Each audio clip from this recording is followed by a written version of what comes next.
only thing, the boxing people don't know more. The only thing they know is how much the guy runs and trains. But when they come in 2 men in the ring, anything can happen. I don't care what, anything can happen. Urgency, or he's overrated. And I'm not saying he's that. I'm just saying that it didn't matter enough to go and do what he had to do. He was actually countering Canelo Alvarez quite a bit. So as Canelo would throw, he would just sit there, wait, block, and then boom, an uppercut or a right hand. Another mistake that Canelo was making too is he was throwing like one shot, and then he was coming back squared. Mike Tyson didn't mince words after Canelo Alvarez's tough defeat to Terence Crawford, labeling him overrated. Tyson said Canelo looked average once he shared the ring with Crawford, who dictated everything with skill and control. To Tyson, the fight showed Canelo was never as dominant as fans believed. While Crawford's showing proved he belongs with the sport's all-time greats, Tyson stressed that the loss exposed Canelo's flaws and confirmed the hype around him was exaggerated. Prime, you gonna catch him? I'm just telling you, but when those guys started beating Chavez was already an old man, though. I gotta get from then, though. You gotta get him there. You know, he had clothes on. He got him beaten in like 90-0 before he got beat. Oh, you gotta look at those scenarios too, man. Veteran trainer Teddy Atlas has long been outspoken in boxing, and when it comes to Canelo Alvarez, he has been relentless. Atlas claims Canelo's status has been inflated by promoters, fans, and media who crowned him the king without studying his record closely.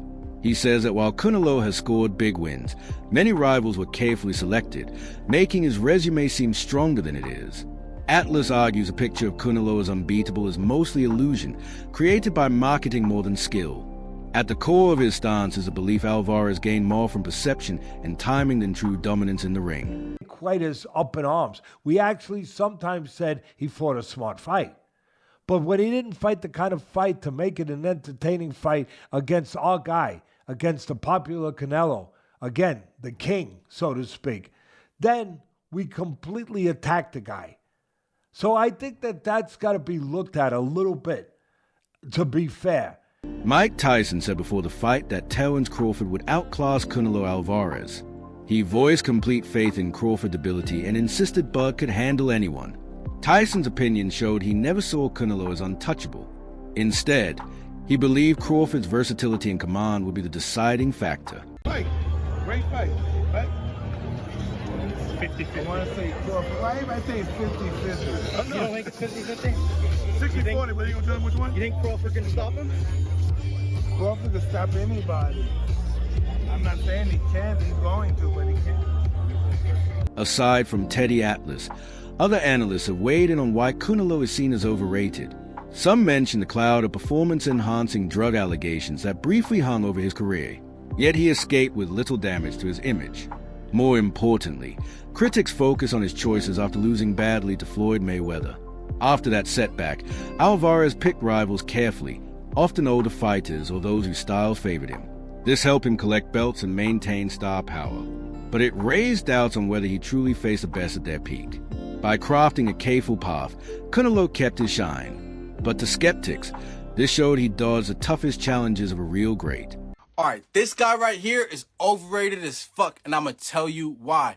Now, early on in his career, when he was the young up-and-coming contender, undefeated at the time, we all remember that infamous match with Floyd Mayweather where he just got dog walked. Floyd Mayweather completely outboxed him, completely outclassed him. That fight ended up being a split decision, which is crazy because if you've seen the fight with your own two eyes, I don't think Canelo landed one clean punch on Mayweather the entire fight, and it wasn't even close.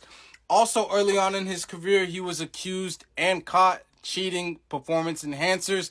And you know what they say, once a dirty fighter, always a dirty fighter. Even though that's not factually the case, because he was able to move on with his career, bounce back from that loss, bounce back from the cheating accusations, and make like a great boxing legacy for himself. In the court of public opinion, normally with most fighters that are, caught cheating at any point in this career, it always sticks with them. But with Canelo, it seems like everybody forgets.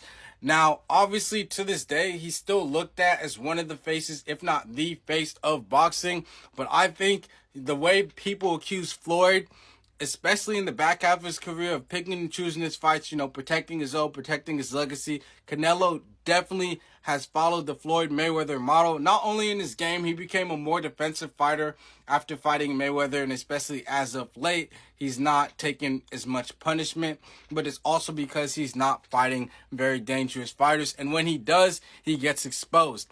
One of his also top more formidable opponents was Triple G, that trilogy. The first fight was a draw. The second two fights, Canelo won by unanimous decision and ununanimous decision for the third. But I don't think the results, reflected the fights. When Canelo finally faced Terence Crawford, the flaws critics had mentioned were impossible to miss.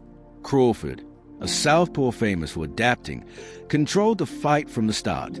He stopped Canelo's offense, leaving him unable to find range or rhythm. Alvarez, who relied on steady pressure and counters, looked limited against Crawford's movement.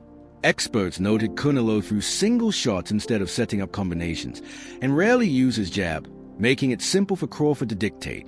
The difference in skills was clear. Crawford shut down everything Canelo tried, and made him look unsure throughout. For many, this fight was the strongest proof that Canelo's untouchable image was overblown. I think there was a lot that we could learn from both of them. I think there's something that Terence Crawford did very well. He did not allow Canelo to get inside, man. Like as soon as Canelo would get into that certain range, he would jab him. He would jab him, and then occasionally he would go low. Canelo Alvarez could not pop his. He couldn't get inside because pretty much Bud, he's a southpaw, and I feel like Terence Crawford. I feel like Canelo Alvarez had problems with southpaws, but not just that, dude. It was the range of what Terence Crawford had, dude, and not just that, man.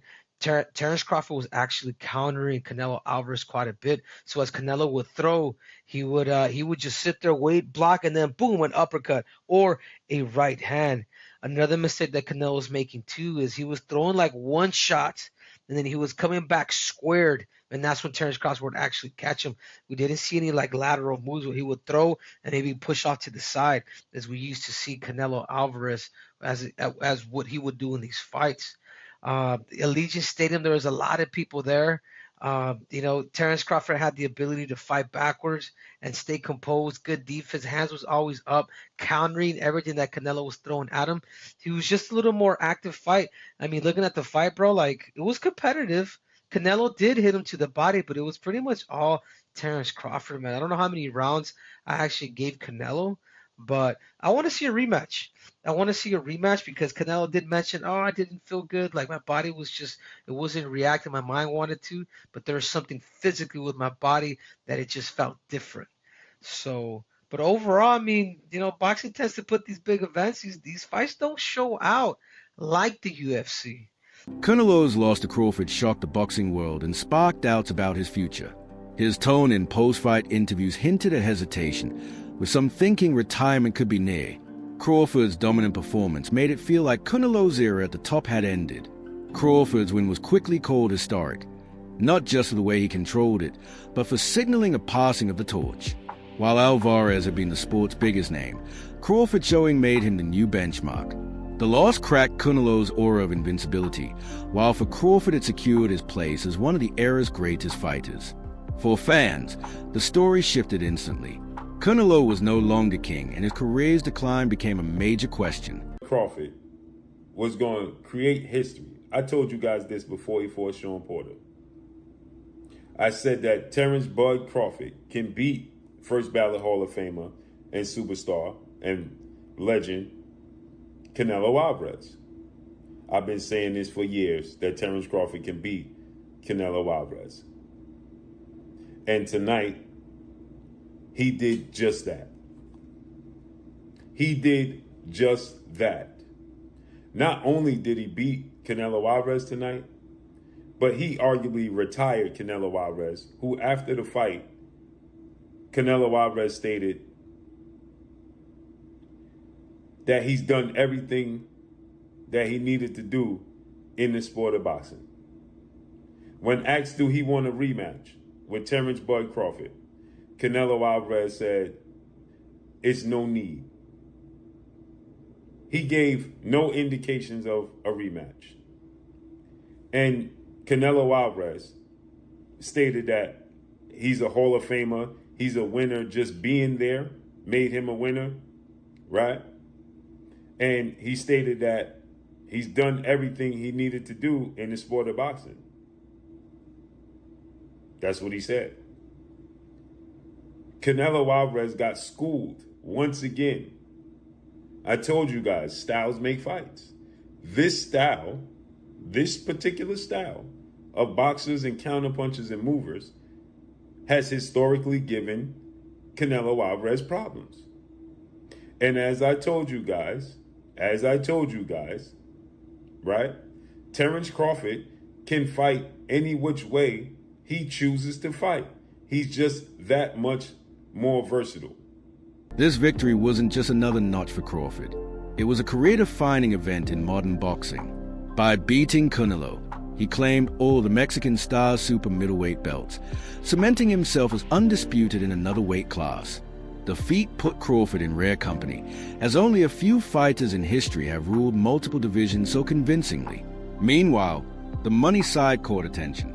Canelo earned a huge $150 million, while Crawford, despite winning, received far less. Analysts like Simon Jordan noted the irony, pointing out how boxing still paid Canelo far more even in defeat. Terence Crawford making history when he came up against Canelo Alvarez and he won it on points in Las Vegas. And that means he takes all of his super middleweight belts, becoming the first fighter in the modern era to become undisputed champion in 3 weight classes. The man to my left was in Spain. Mr. Jordan got out his bed at 5 in the morning and watched it, and he no doubt saw Crawford speaking post-fight. The great things come to those who wait. You know, the cream always rise to the top. All the time that they blocked me out, they said I wasn't fighting nobody, I can't beat this dude, I can't beat that dude. Every time that I got a chance, I wiped the floor with him. So just imagine where I would have been at today if I had got them opportunities a long time ago. But then again, it wasn't my time. My time is now, and I'm happy that everything played out the way it did.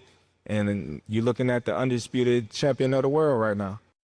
That is for sure. Is he the modern day GOAT now, Simon? Yeah, I think so. I mean, I think you can make the argument for Usyk too. I'm surprised he speaks like that because it's not normally the way he speaks, and the fact that he's got 3 undisputed means that he must have been given certain opportunities. So I'm surprised he felt the need to say that, but perhaps there was reasons behind it. I mean, Alvarez thought they were going to get him cold because he hadn't fought for 13, 14 months, had some surgery and stuff like that. And the other side of the argument is they've got an Alvarez that's been fighting lesser than opposition. That is not what he once was before. He was there to be beaten by someone of the standard of Terence Crawford, of which they're very few and far between. Respected coach Abel Sanchez admitted he was shocked by Crawford's dominance. Sanchez expected Canelo's power and experience to matter more, but instead he watched Crawford dismantle him from the start. According to Sanchez, Bud never let Canelo build rhythm, blocking his offense with sharp timing and footwork. For Sanchez, the result was eye-opening. It wasn't only that Crawford won, but how convincingly he did. He even suggested Crawford, having proven greatness with this fight, might consider retiring on top. That comment showed how massive the win was. Beating Canelo was seen as a kind of career milestone that left nothing else to prove. Had a great game plan. Bomac put something together that few people expected, including myself. The scores were just the opposite of what I thought they were going to be, but Terence looked great. What do you think was the turning point of the fight, or did you just think from the inception there was no way?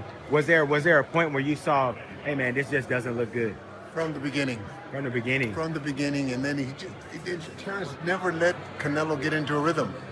Terence never allowed Canelo to get anything going, and I didn't think he could do it for 12 rounds. I thought that the first 3 or 4 rounds were going to be difficult for Canelo for that reason. But Terence was able to do it for 12 rounds. And in the later part of the fight, he kind of pushed the fight more than I think people expected, which is the mark of a superstar, man. Abel, starting in the 8th round, we saw noticeable frustration and irritation from Canelo Alvarez. And at one point, 11th and 12th, he looked like he almost walked away, like he almost decided this is too much. You remember the Hagler, I'm sorry, Duran. The Duran. I was thinking that. fight? I was thinking that. I didn't want to disrespect Champ by asking him that post-fight, but those were the images that came to my mind. I was going to ask him if he understood more of Duran's plight that night. Yeah, you can kind of. Duran had a reason supposedly because he had stomach problems or something like that. But right, he said he ate 2 steaks and drank a pot of coffee in New Orleans. Sometimes frustration causes you to say things that maybe were not true. Terence just fought a great fight, man. You can't. Virtuoso fight, the kind of fight that we're not going to see for a while, and there's nobody out there that can give Terence that kind of test again. And when you have a great fighter that has put up another great fighter, and it happens like this, is you just have to bow your head and, that's the king right now. The defeat triggered stronger criticism as analysts repeated that Canelo's career was exaggerated all along. They argued this fight was meant to be a clash of legacies, but instead it exposed the hype. Crawford didn't just win, he dominated, displaying skills Canelo couldn't match. The overall view was that Alvarez had long been oversold, gaining from promotion, matchmaking, and timing.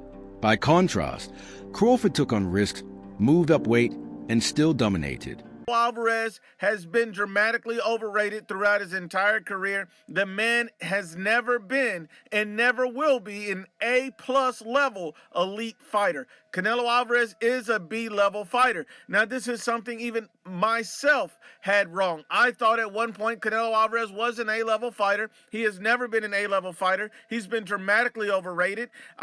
And that's a product of great matchmaking for Canelo Alvarez. The man is a B-plus fighter at best. His best wins are B-level fighters, and the man has never beat an A-level plus elite fighter throughout his entire career.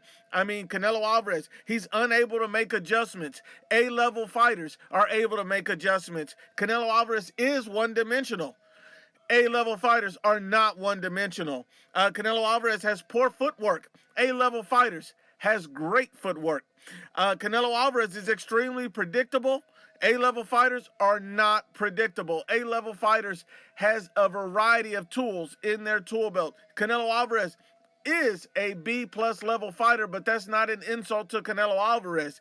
This man beats a lot of fighters. He's done a lot of great things in his career, and I know a lot of people may have an issue with this, but let me break it down. An A-level fighter would not get dominated 3 times in their career. Canelo Alvarez has been dominated 3 times in his career. He was dominated by Floyd Mayweather. He was dominated by Dimitri Bivol, and he was dominated by Terence Bud Crawford. I'm sorry, A-level plus elite fighters do not get dominated. An example of A-level plus elite fighters is Floyd Mayweather, is Dimitri Bivol. One long-standing belief about Canelo Alvarez was his supposed iron chin. Through the years, he absorbed big punches without showing real damage, making many think his durability was a top strength.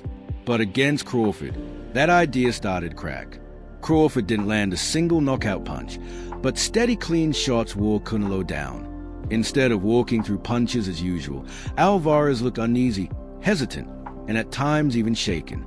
The claim that his chin could take any blow was questioned as analysts noted his defensive gaps left him exposed too often. Canelo chin is overrated, and I'll show you why. Overrated does not mean bad, but shots like this in real time, we look at it like, damn, Canelo took a hell of a shot. But in reality, Canelo has really good defense. Canelo knows how to take a shot, and he knows when to roll, he knows when to deflect, he knows when to parry. Now, I still do believe Canelo has probably the greatest chin of all time. That is still a fact in my opinion. And just because I believe his chin is slightly overrated does not make it bad.